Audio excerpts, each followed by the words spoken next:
भरत क्षेत्र के सम्मत आचार्य श्री कुंकुन देव रचित ग्रंथादिरा समय सार पे अपना स्वाध्याय चल रहा है।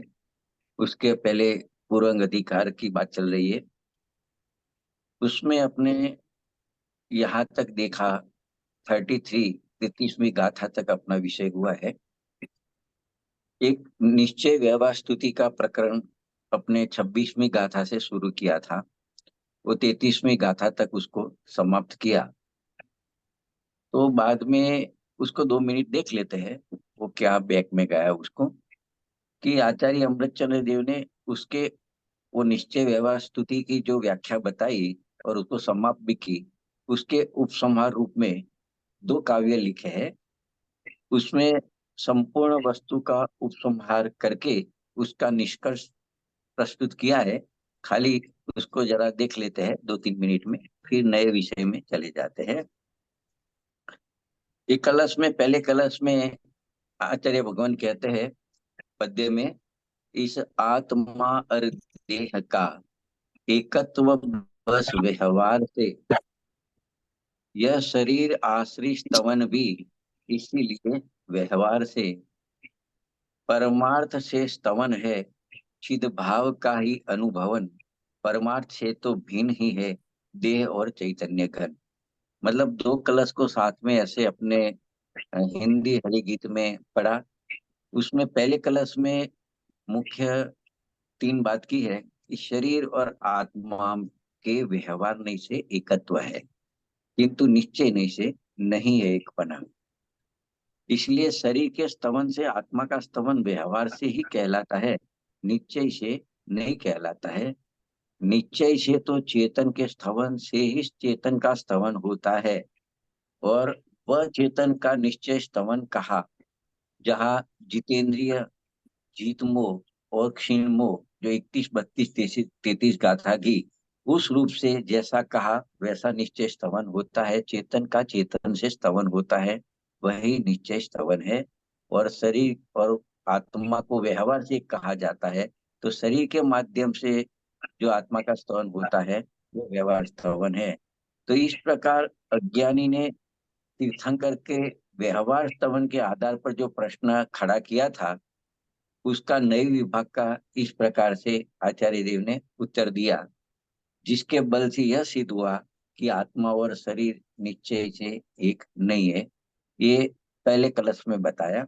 दूसरे कलश में संपूर्ण प्रकरण की निष्कर्ष को अत्यंत सीधी सादी बात में बता रहे, प्रस्तुत कर रहे हैं कि निश्चय से तो आत्मा और शरीर किसी भी रूप में एक नहीं है, भिन्न भिन्न ही है। अतः इस कलश के संदर्भ में कुछ भी कहना आवश्यक प्रतीत नहीं होता है।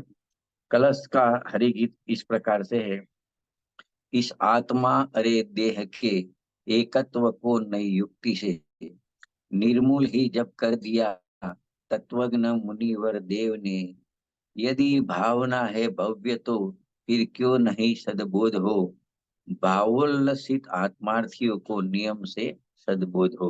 ये दूसरे कलश में उसको समाप्त करते हुए सीधी सादी भाषा में आचार्य देव ये कहना चाहते हैं कि जब तत्व से परिचित मुनि राजों ने आत्मा और शरीर के एकत्व को इस प्रकार नए विभाग की युक्ति द्वारा जड़ मूल से उखाड़ फेंका है, तब निज रस के वेग से आकुष्ट हुआ प्रस्फुटित किस पुरुष को वह ज्ञान तत्काल ही यथार्थपणे को प्राप्त न हुए।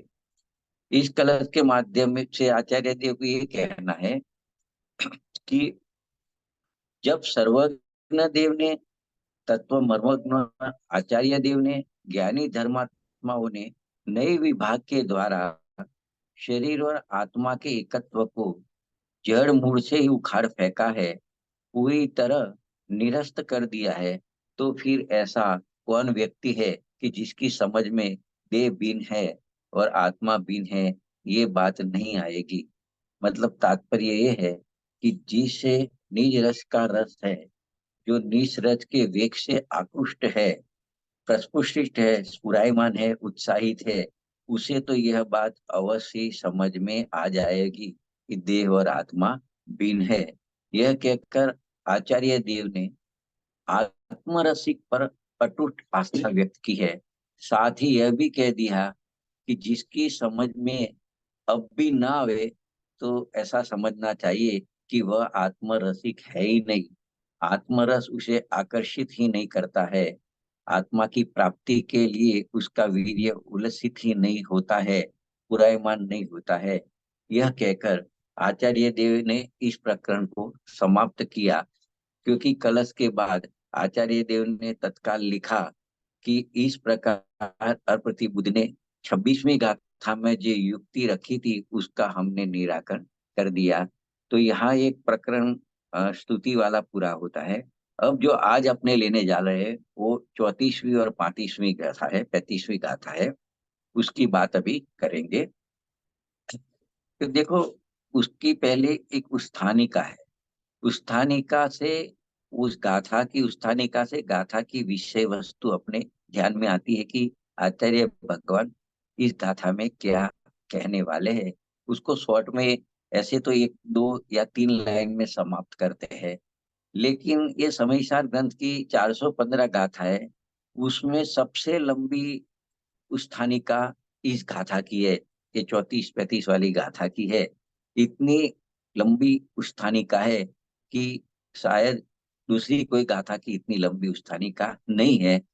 वो उस्थानिका में क्या है, वो उसको थोड़ा समझेंगे तो गाथा का विषय वस्तु भी अपने ख्याल में आएगा। तो उस्थानिका में भी तीन बात कही है कि एक तो ये जीव अनादि से अप्रतिबुद्ध अज्ञानी था, उसका भी कारण बताया है एक पहले पॉइंट में।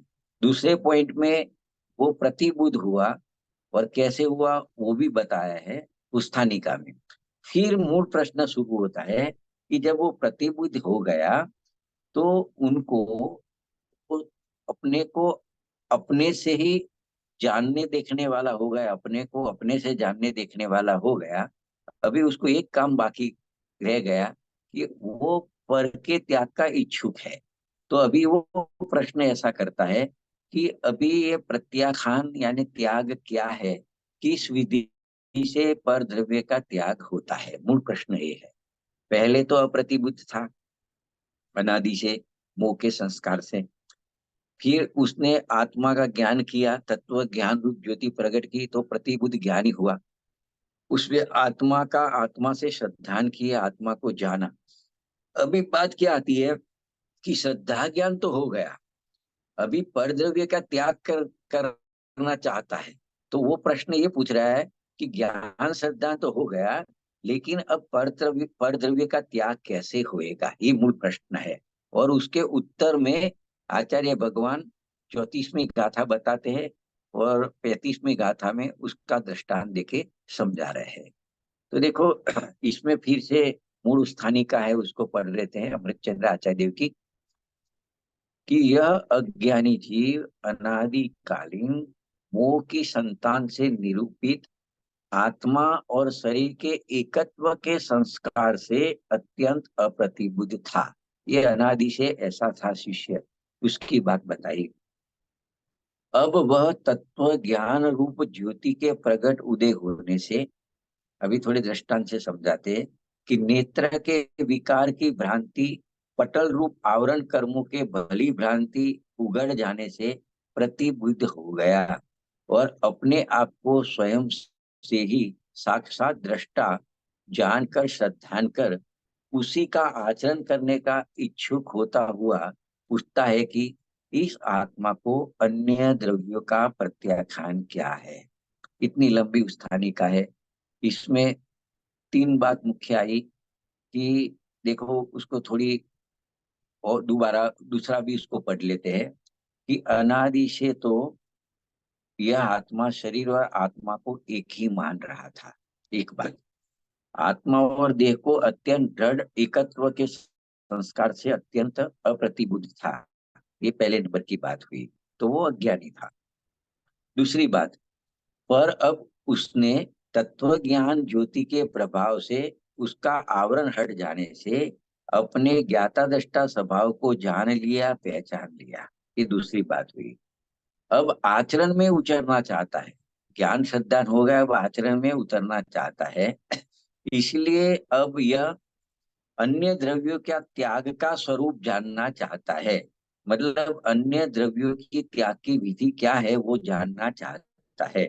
इसके इसी कारण से वो अत्यंत विनय पूर्वक आचार्य देव को प्रश्न करता है कि हे प्रभु, प्रत्याख्यान यानी त्याग का वास्तविक स्वरूप क्या है, वो प्रत्याख्यान की वास्तविक विधि क्या है, ये शिष्य का प्रश्न है। तो पहले अज्ञानी में से ज्ञानी हो गया, एक बात, श्रद्धा ज्ञान हो गया, अभी आचरण करना है उसको।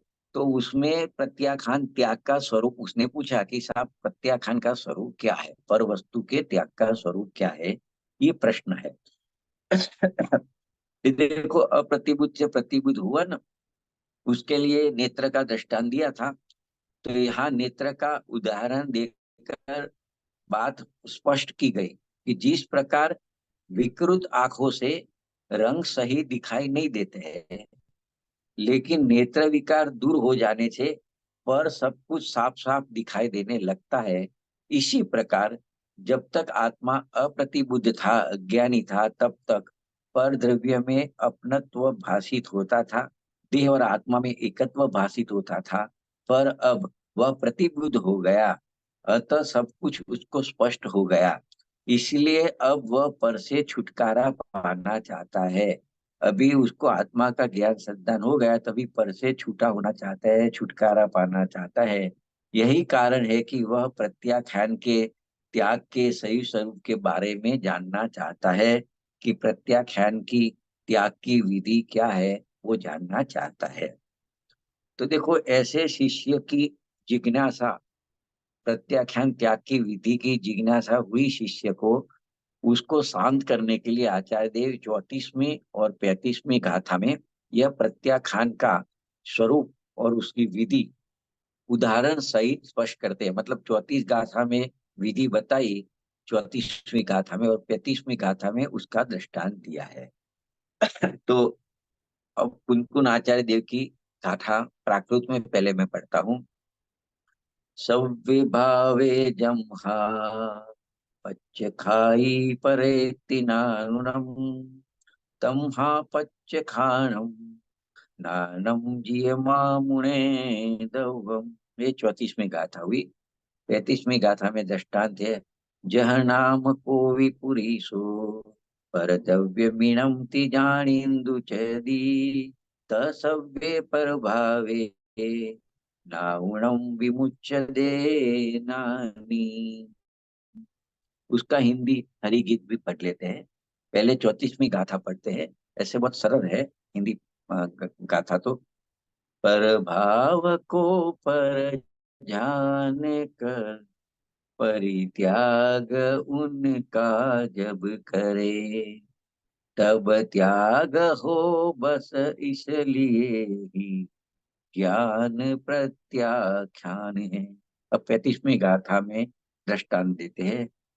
जिस तरह कोई पुरुष पर जान कर पर परित्यजे, बस उस तरह पर जान कर पर भाव ज्ञानी परितजे। अभी उसको गद्य में देखते हैं था क्या क्या गाथार्थ है, वो सरल भाषा में समझते हैं। 34वीं गाथा में आचार्य देव प्रत्याख्यान का स्वरूप समझाते हुए कहते हैं कि जिस कारण यह आत्मा अपने आत्मा से भिन्न समस्त पर पदार्थों का वे पर है, ऐसा जानकर प्रत्याख्यान करता है, त्याग करता है, उसी कारण प्रत्याख्यान ज्ञान ही है, ऐसा नियम से जानना चाहिए। तात्पर्य यह है कि अपने ज्ञान में त्याग रूप अवस्था होना ही प्रत्याख्यान है, त्याग है, अन्य कुछ नहीं। देखो, पर द्रव्य का त्याग नहीं करना है। यहाँ क्या कहते हैं कि ज्ञान में पर द्रव्य के त्याग रूप अवस्था होना, मतलब पहले पर द्रव्य मेरा है ऐसा ग्रहण किया हुआ था मान्यता में। अभी ये पर द्रव्य ऐसा ज्ञान हुआ, तो ये पर द्रव्य मेरा नहीं है, तो ज्ञान में पर द्रव्य का त्याग हो गया, तो ज्ञान को ही प्रत्याख्यान कह दिया, ऐसा कहते हैं। अभी आगे समझते हैं, बहुत 2-3 विवक साथी समझते हैं उसको अच्छी तरह से। तो तो ये तो खाली गाथा का बिल्कुल गाथार्थ अपने शॉर्ट में पढ़ा, उसको और अच्छी तरह से भी समझते हैं। और 35वीं गाथा में दृष्टांत दे के समझाते हैं कि परद्रव्य का त्याग कैसे होता है, जानने मात्र से परद्रव्य का त्याग कैसे होता है। वो दृष्टांत के माध्यम से 35वीं गाथा लिखी है कि जिस तरह लोक में कोई पुरुष पर वस्तु को यह पर वस्तु है ऐसा जानकर पर वस्तु का त्याग करता है, उसी प्रकार ज्ञानी पुरुष समस्त पर द्रव्यों के भावों को ये पर भाव है ऐसा जानकर छोड़ देते हैं। देखो अभी उसको और सरल करके समझते हैं। मतलब ये दो गाथाओं में क्या बात है कि ये दो गाथाओं में प्रत्याख्यान का वास्तविक स्वरूप स्पष्ट किया गया है। किस प्रकार किया गया है? तो देखो पहले तो प्रत्याख्यान का अर्थ ही होता है त्याग होता है, प्रत्याख्यान यानी त्याग। अभी वास्तविक त्याग किसे कहते हैं? तो वास्तविक त्याग तो पर पदार्थों को पर जानना, बस इतना ही वास्तविक त्याग है। मतलब जब हमने यह जान लिया कि ये पदार्थ मुझसे भिन्न है, पर है, तो उनका त्याग ही हो गया। क्योंकि त्याग करने के लिए जानने के अतिरिक्त और कुछ करने की जरूरत नहीं है। खाली पहले अपने भ्रम से परद्रव्य को अपना माना था, तो परद्रव्य को भिन्न जाना, जब भिन्न जाना तो उसका त्याग वही त्याग हो गया। तो प्रश्न हो सकता है सबको, तो क्या परद्रव्य को छोड़ना नहीं पड़ेगा त्याग करने के लिए? ऐसा प्रश्न होता है। यहाँ तो ये कहा कि ये परद्रव्य ऐसा जाना, ज्ञान में उस प्रकार की अवस्था हुई ज्ञान की कि ये परद्रव्य है, मुझसे भिन्न है, ऐसा जाना तो त्याग हो गया। ऐसा कुनकुन आचार्य देव कहते हैं। और कुछ करने की जरूरत नहीं है। जिसको अपने भ्रम से अपना मान के बैठे थे, परद्रव्य को स्वद्रव्य मान के बैठे थे, तो आचार्य भगवान कहते हैं कि बस जान लो ये मेरे से भिन्न है, पर है। ऐसा ज्ञान में ऐसी अवस्था हुई, ऐसा जान लिया ये मेरे से भिन्न है, तो त्याग हो गया। ऐसा कुनकुन आचार्य का कहना है। तो सहज रूप से ऐसा प्रश्न होएगा कि तो फिर क्या परद्रव्य का त्याग करना नहीं पड़ेगा? तो बहुत अच्छा जवाब है उसका कि जब परद्रव्य का ग्रहण ही नहीं हो पाया, तो फिर उसको छोड़ने का प्रश्न होता ही नहीं है। क्योंकि परद्रव्य को तो अपना माना गया था, अपना जाना गया था, उनका ग्रहण तो संभव है ही नहीं। क्योंकि आत्मा को देखे, आत्मा के स्वभाव को देखे, आत्मा की शक्तियां देखे, तो आत्मा में एक त्याग उपादान शून्यत्व नाम की शक्ति है, जिसके कारण यह आत्मा, यह भगवान आत्मा पर के ग्रहण और त्याग से शून्य है। मतलब वो पर द्रव्य का ग्रहण भी नहीं कर सकता और त्याग भी नहीं कर सकता। ऐसी एक आत्मा में एक ग्रहण त्याग शून्यत्व नाम की शक्ति है। तो आज तक इस आत्मा ने पर पदार्थ का ग्रहण किया ही नहीं है, तो फिर वो त्याग किसका करेगा? इसने तो अपने अज्ञान से पर को मात्र अपना जाना था, अपना माना था। और इसके इस जानने मानने के कारण तो वो अज्ञानी था, मिथ्या दृष्टि हो गया था। लेकिन कोई पर पदार्थ उसका हुआ नहीं, हो सकता भी नहीं है। तो इस प्रकार देखिए तो पर के त्याग की कोई समस्या ही नहीं है, पर को त्याग करने की कोई जरूरत ही नहीं है।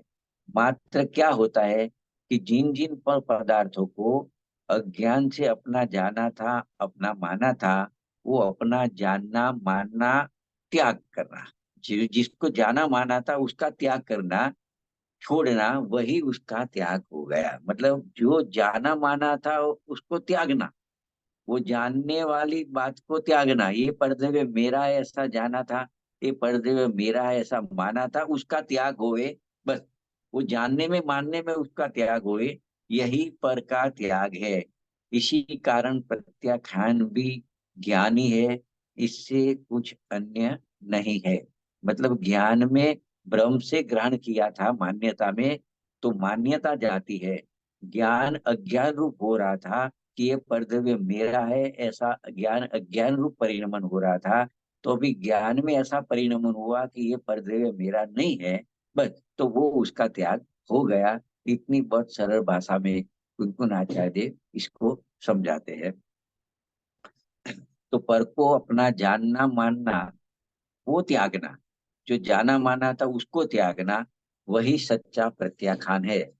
तो ये बताना इस गाथा का मूल प्रतिपाद्य है। मतलब इसका उद्देश्य इस गाथाओं में यही बताना है कि अज्ञानी पर द्रव्य को अपना जान रहा था, मान रहा था, तो उसका त्याग कर देवे, अपना जानना माना वही प्रत्याख्यान हो गया। तो देखो, उसको अमृतचंद्र आचार्य देव ने 1000 बाद उसको समझाया आत्मख्याति टीका में कि यह ज्ञाता दृष्टा भगवान आत्मा है। वो अन्य द्रव्य के स्वभाव से होने वाले जितने भी समस्त पर भाव है, वो अपने स्वभाव में कभी व्याप्त नहीं होते। स्वभाव का परिणमन तो ज्ञान रूपी होता है, वो ज्ञान कभी राग रूप होता ही नहीं है। राग तो अन्य द्रव्य के निमित्त से होता है, तो वो पर भाव है राग। ज्ञान अपना स्वभाव है, और राग पर द्रव्य के निमित्त से होता है। तो राग कभी ज्ञान में व्यापता ही नहीं है, राग कभी ज्ञान रूप होता ही नहीं है, ज्ञान कभी राग रूप होता ही नहीं है। इस कारण ऐसा जानता है तो वो राग का त्याग कर देता है, मतलब पर रूप पर भाव का वो त्याग कर देता है। इसीलिए इससे ये सिद्ध होता है कि पहले जानता है, पहले ये पर है ऐसा जानता है, वही जो ऐसा जानता है वही बाद में उसको त्याग करता है, उसका त्याग करता है। अन्य कोई त्याग करने वाला नहीं है। जो पहले पर द्रव्य पर भाव को भिन्न जानता है, बाद में वही उसको त्याग करता है, अन्य कोई उसको त्याग करने वाला नहीं है। इस प्रकार आत्मा में निश्चय करके प्रत्याख्यान के समय प्रत्याख्यान करने योग्य पर भाव की उपाधि मात्र से प्रवर्तमान त्याग के कर्तृत्व का नाम होने पर भी ऐसा नाम मिलता है कि इसने पर द्रव्य का पर भाव का त्याग किया, ऐसा कहने में आता है। फिर भी परमार्थ से देखा जाए तो पर भाव के त्याग के कर्तृत्व का नाम अपने को नहीं है, क्योंकि पर का त्याग कभी होता ही नहीं है, क्योंकि पर अपने रूप हुआ ही नहीं है, तो उसका त्याग कभी होता ही नहीं है। लेकिन ऐसा कहने में आता है कि इसने इस पर द्रव्य को पर भाव का त्याग किया, ऐसा कहने में आता है। क्योंकि क्यों त्याग नहीं होता पर भाव का? क्योंकि जब रागादि विभाव थे तभी आत्मा तो ज्ञान स्वरूप ही था, वो ज्ञान स्वभाव से च्युत हुआ ही नहीं था, वो तो ज्ञान रूपी था।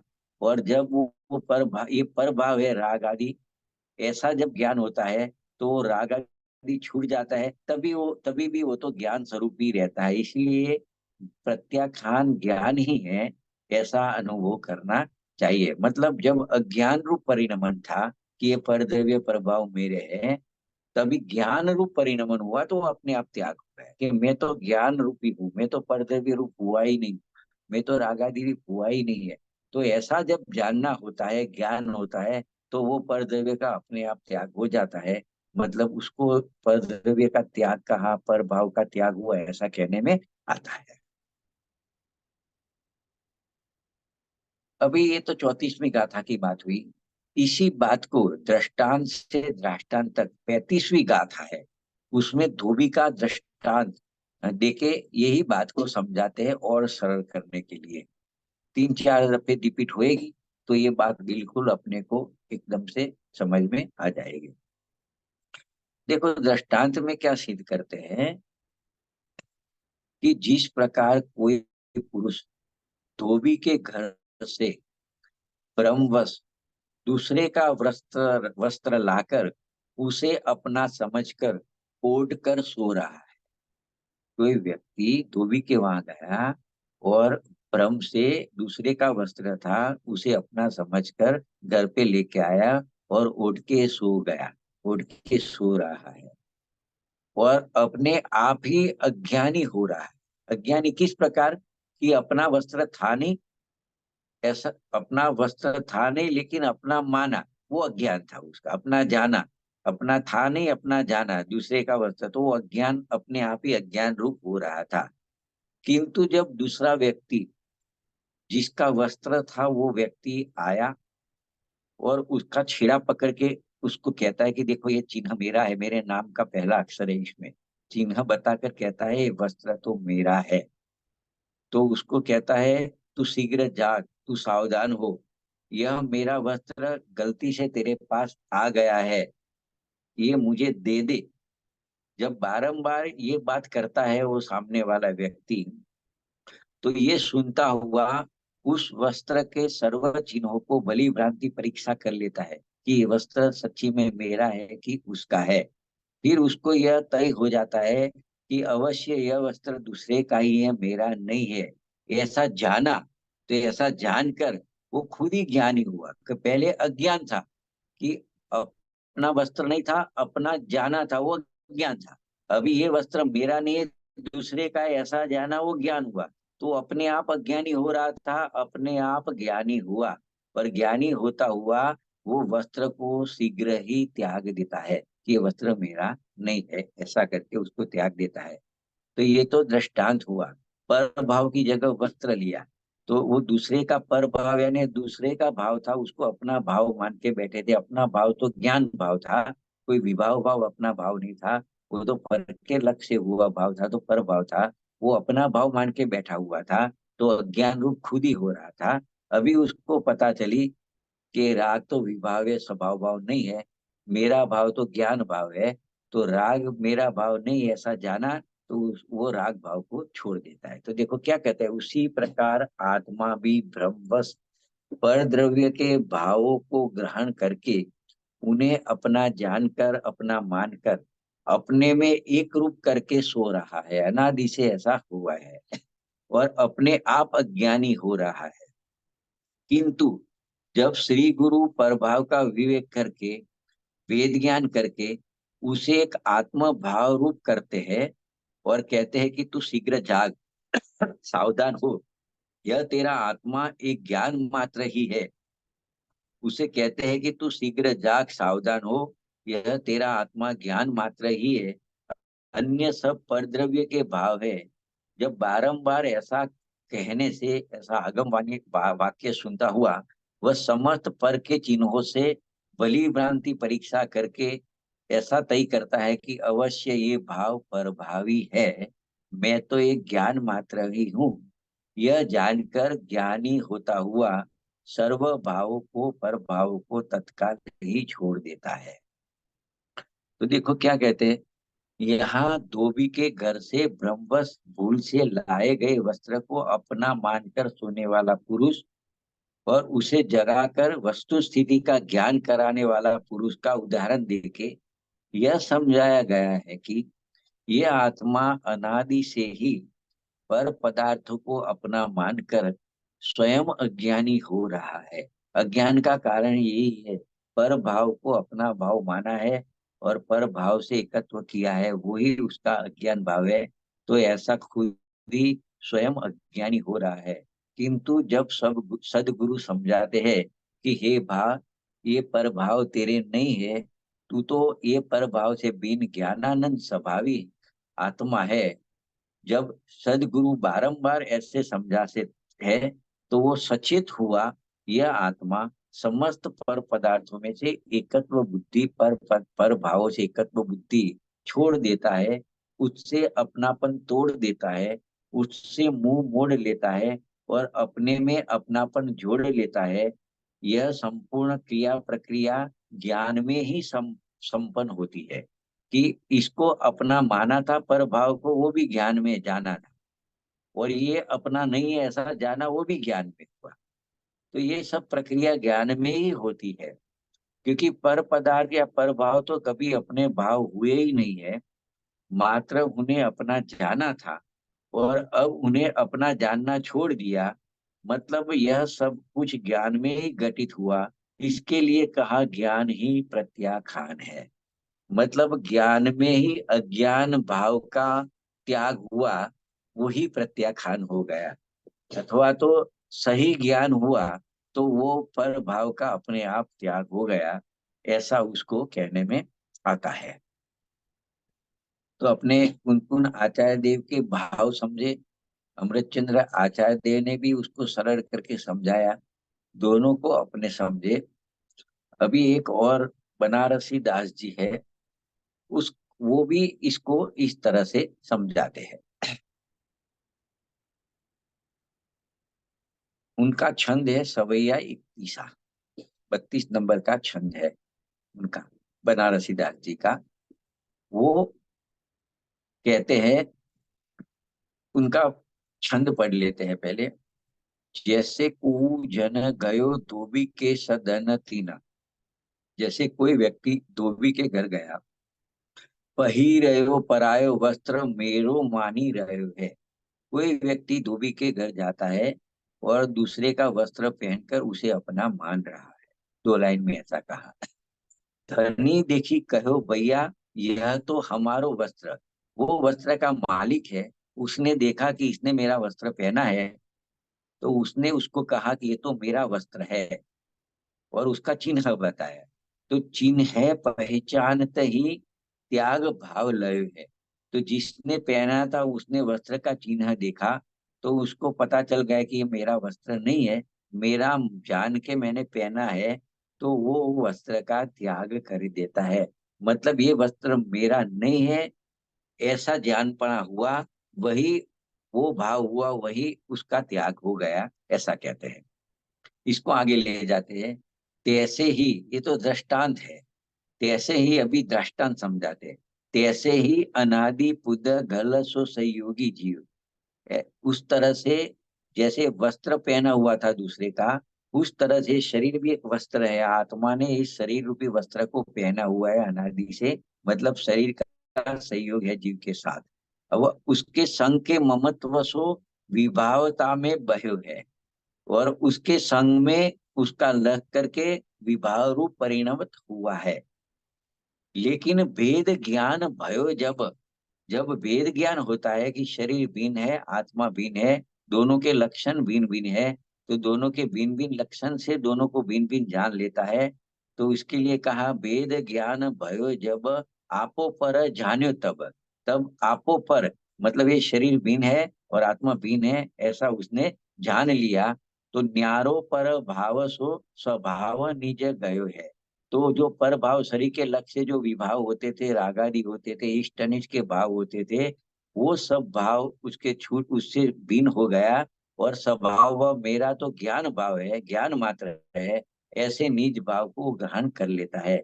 ऐसा बनारस रसीदास जी ने उनके छंद में ऐसा कहा। तो देखो, उक्त संपूर्ण कथन में एक बात पर विशेष बल दिया जा रहा है कि जिस प्रकार पता चलते ही, ये अगत्य का वाक्य है, कि जिस प्रकार पता चलते ही कि यह वस्त्र मेरा नहीं है, तत्काल ही त्याग भाव आ जाता है। त्याग भाव आता है, त्याग हुआ नहीं हुआ इसकी बात नहीं है।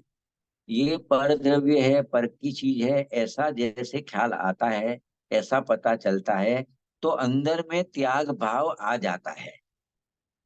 जानने पहचानने और त्याग भाव आने में कोई समय भेद नहीं होता। ये मेरा वस्त्र नहीं है ऐसा जाना, वो वस्त्र को पहचाना कि ये मेरा नहीं है, और वो त्याग भाव आ गया। वो तो कहने में 3 काल पड़ते हैं, लेकिन वो तीनों एक ही समय में होता है, उसमें कोई काल भेद होता नहीं। इस प्रकार पर पदार्थ और उनके भावों को जब पर रूप जान लेते हैं, तो उसी समय उसमें से अपनापन टूट जाता है, और उनके त्याग का भाव भी अंदर एक आ जाता है, प्रकट हो जाता है कि जब ये चीज मेरी नहीं है, तो ये त्यागने योग्य है। मतलब ऐसा एक त्याग भाव प्रकट हो जाता है।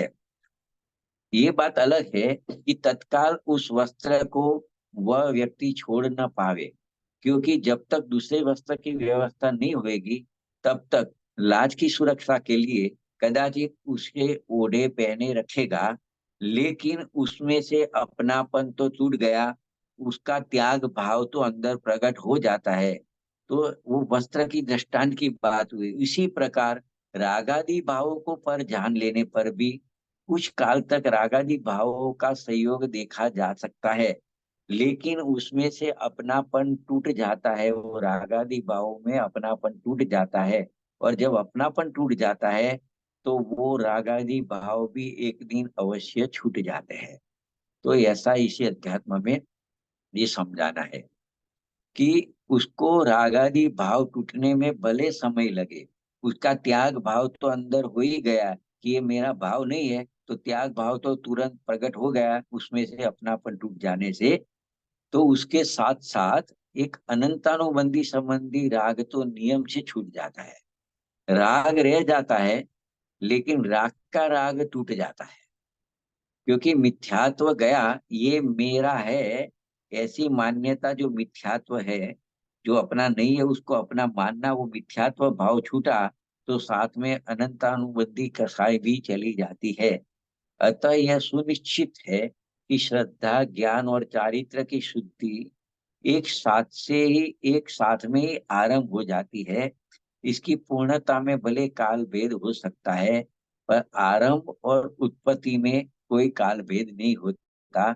ये पर भाव रागादि मेरा नहीं है, मेरा नहीं है ऐसा जाना, ऐसा माना, यानी श्रद्धा, ज्ञान और उस समय त्याग भाव का होना, वो भी चारित्र का अंश आ गया। मतलब अनंतानुबंधी का राग निकल गया और खाली चारित्र मोह का राग रह गया, मतलब दूसरे प्रकार के राग रह गए, अनंतानुबंधी वाला राग निकल गया, तो चारित्र भी उसी समय प्रकट हो गया। तो एक ही समय में, उसमें कोई काल भेद नहीं होता है, दर्शन, ज्ञान, चारित्र तीनों एक साथ में प्रकट हो जाते हैं, ऐसा यहाँ कहते हैं। और उसको ऐसे भी समझते हैं जैसे कि सम्यक दर्शन चतुर्गुण स्थान में पूर्ण हो जाता है, मतलब एक साथ में प्रकट होते हैं दर्शन, ज्ञान, चारित्र। वो पूर्णता होने में थोड़ा क्रम पड़ता है चारित्र की, ज्ञान की पूर्णता में। जैसे सम्यक दर्शन की बात करें तो चौथे गुण स्थान में होता है और वहां पूर्ण भी हो जाता है। चौथे गुण स्थान में क्षायिक सम्यक हो जाता है तो पूर्ण हो जाता है। क्योंकि वहां क्षायिक सम्यक तो होता है तो उसमें फिर श्रद्धा में कुछ करने का रहा नहीं।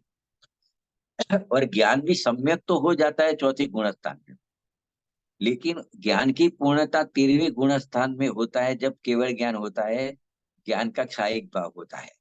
तो केवल ज्ञान की, सर्वज्ञ की प्राप्ति 13वें गुण स्थान में होती है, तब ज्ञान की पूर्णता होती है। प्रगट सम्यक दर्शन भी चौथे गुण स्थान में, सम्यक दर्शन की पूर्णता चौथे गुण स्थान में। सम्यक ज्ञान प्रगट चौथे गुण स्थान में, उसकी पूर्णता 13वें गुण स्थान में। और सम्यक चारित्र प्रकट होता है चौथे गुण स्थान में, लेकिन उसकी पूर्णता होती 12वें गुण स्थान में, 12वें गुण स्थान में पूर्णता होती है। क्योंकि चारित्र मोह जो उसका प्रतिस्पर्धी कर्म है, चारित्र मोहनी कर्म, वो 10वें गुण स्थान के अंत में समाप्त हो जाता है। उसी समय 12वां गुण स्थान, 11वां गुण स्थान आ जाता है, वहां पूर्ण वितरागता हो जाती है। तो क्षायिक चारित्र प्रकट हो जाता है 12वें गुण स्थान में। तो इस प्रकार सम्यक दर्शन, ज्ञान और चारित्र की उत्पत्ति, उन तीनों का आरंभ तो एक साथ हो जाता है, पर पूर्णता में काल भेद पड़ता है। तो देखो यहाँ प्रश्न ये होता है कि आपने तो कहा कि जानने और त्यागने में काल भेद नहीं है, और आत्मख्याति टीका अमृतचंद्र आचार्य देव की पढ़ी थी, उसमें तो ऐसा आया था कि पहले जो जानता है बाद में वो त्याग करता है। तो वहां दोनों कथन में परस्पर विरोध है, वहां पहले जाना बाद में त्याग हुआ, ऐसा आया था। पर यहाँ कहते हैं कि सब एक साथ में होता है। तो, तो प्रश्न ऐसा है शिष्य का कि दोनों कथन में परस्पर विरोध लगता है, तो उसका उत्तर देते हैं ऐसा कोई विरोध नहीं है। क्योंकि जिस समय पर से भिन्नता का ज्ञान होता है, उसी समय त्याग भाव भी आ जाता है। लेकिन जो पहले जानता है बाद में त्याग करता है, ऐसा कथन जो कहा था, वो कारण कार्य संबंध बताने के लिए कहा था। कि जैसे जानता है उसको कारण बताया, तो त्याग भाव प्रकट होता है उसको कार्य बताया है। तो कारण कार्य संबंध बताने के लिए पहले जानता है बाद में त्यागता है, ऐसा भेद पाड़ के कहा था। लेकिन ऐसा होता नहीं है। जब पर को पर जानता है, उसी समय त्याग भाव भी प्रकट हो जाता है और उसमें से अपनापन भी निकल जाता है। तीनों एक साथ में भी, श्रद्धा, ज्ञान, चारित्र तीनों एक साथ में हो जाता है। पर को अपना जान रहा था, मान रहा था, और उसको मान्यता में ग्रहण किया था। जब पर को पर जाना, तो अपना जानना छोड़ दिया, तो वो सम्यक ज्ञान हुआ। अपना मानना छोड़ दिया, तो सम्यक दर्शन हुआ। और त्याग भाव भी प्रकट हो गया कि मेरा नहीं है, बस तो वो त्याग भाव अंदर आ ही जाता है उसी टाइम, भले त्याग होने में थोड़ा टाइम लगे, लेकिन त्याग भाव यानी चारित्र भी उसी टाइम प्रकट हो जाता है। तीनों के काल में कोई फर्क नहीं है। तो देखो अपने तीन ज्ञानियों की बात कही अपने इसके संबंध में। कुंदकुन आचार्य देव से सुना, अमृतचंद्र आचार्य से आत्मख्याति टीका में सुना, और बनारसी दास जी ने समय सार नाटक में 32 नंबर का क्षण लिखा था, उनके माध्यम से भी ये बात को समझे, प्रत्याख्यान को समझे। अभी पूज्य गुरुदेव श्री कांत जी स्वामी है, वो इसका समाधान किस प्रकार करते हैं कि काल भेदी वाली जो बात चल रही है ना उसका, तो उन्होंने खुद ही प्रश्न उठाते हैं और फिर उत्तर देते हैं। वो कहते हैं जो पहले जानता है वही बाद में त्याग करता है, दूसरा कोई त्याग करने वाला नहीं है, ऐसा आपने कहा, तो उसका अर्थ क्या होता है? तो खुद ही उत्तर दे रहे हैं कि ज्ञान स्वभाव में विभाव या विकल्प व्यापने योग्य नहीं है। जो विभाव यानी रागादि भाव, कोई पण प्रकार का विकल्प ज्ञान भाव में कभी व्यापता नहीं है, वो ज्ञान भाव रूप कभी होता नहीं है। ऐसा जानने वाला जो ज्ञाता पुरुष है, वो विभाव रूप कभी परिणमता नहीं है। विभाव होता है, लेकिन विभाव को अपने ज्ञान से दूरी रखता है, उसको अपना कभी मानता नहीं है। जैसे अपने आसपास में बहुत चीजें होती है, अपने घर से निकलते हैं तो वो जानने में तो आती है, लेकिन उसे अपना मानते नहीं है, जानते नहीं है। इस प्रकार ज्ञानी पुरुष अपने ज्ञान स्वभाव को ही अपना जानता है, ज्ञान भाव को ही अपना जानता मानता है। जो विभाव रागादि होता है उसको कभी भी अपना जानता नहीं है, अपना मानता नहीं है, क्योंकि वो राग की व्याप्ति कभी ज्ञान में होती नहीं है। राग राग में रहता है, ज्ञान ज्ञान में रहता है, वो कभी एक हो ही नहीं सकते, ये सब ज्ञानी जानता है। तो वो उससे मतलब उसको जानने वाला ही रहता है। तो वो उसको ऐसा कहा जाता है कि वो विभाव रूप परिणमित हुआ ही नहीं है। राग हुआ है फिर भी जो अपने को रागी मानता है, राग का कर्ता मानता है, राग का स्वामी बनता है, उसके लिए ही कहा जाता है कि ये विभाव रूप परिणमित हुआ है। लेकिन ज्ञानी अपने को राग का कर्ता, राग का स्वामी मानता नहीं है, तो उसके लिए यही कहने में आएगा कि वो विभाव रूप परिणमित हुआ ही नहीं है। तब पर उसको इसके लिए राग का त्याग वाला कहने में उसको आता है कि इसने राग का त्याग किया है, ऐसा उसको कहने में आता है। जो राग को अपना मान लेता है उसको राग का त्याग हुआ ऐसा कहने में नहीं आता।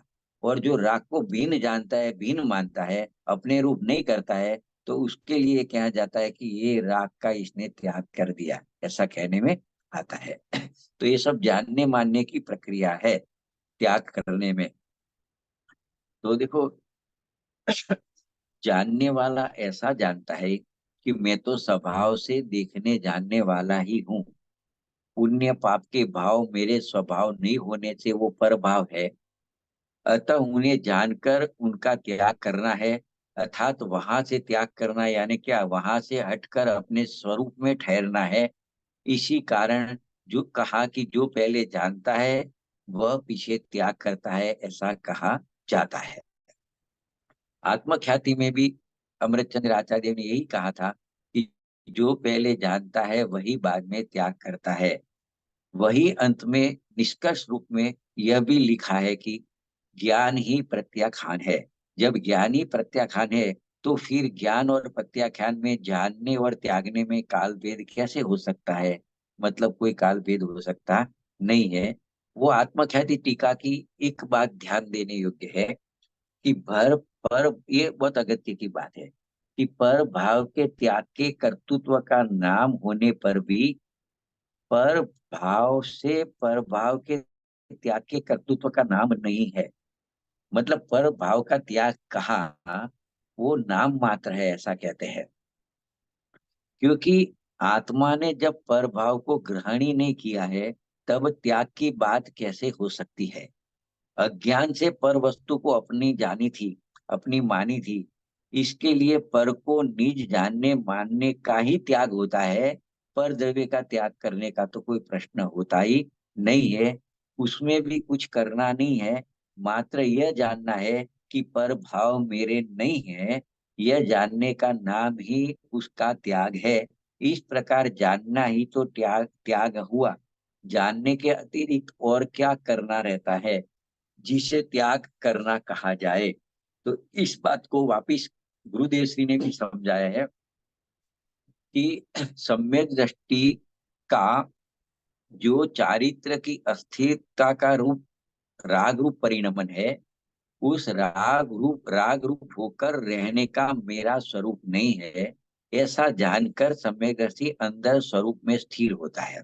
देखो ये लाइन को थोड़ी समझते हैं कि सम्यक दृष्टि है, उसको भी दर्शन मोह गया है, चारित्र मोह बाकी है।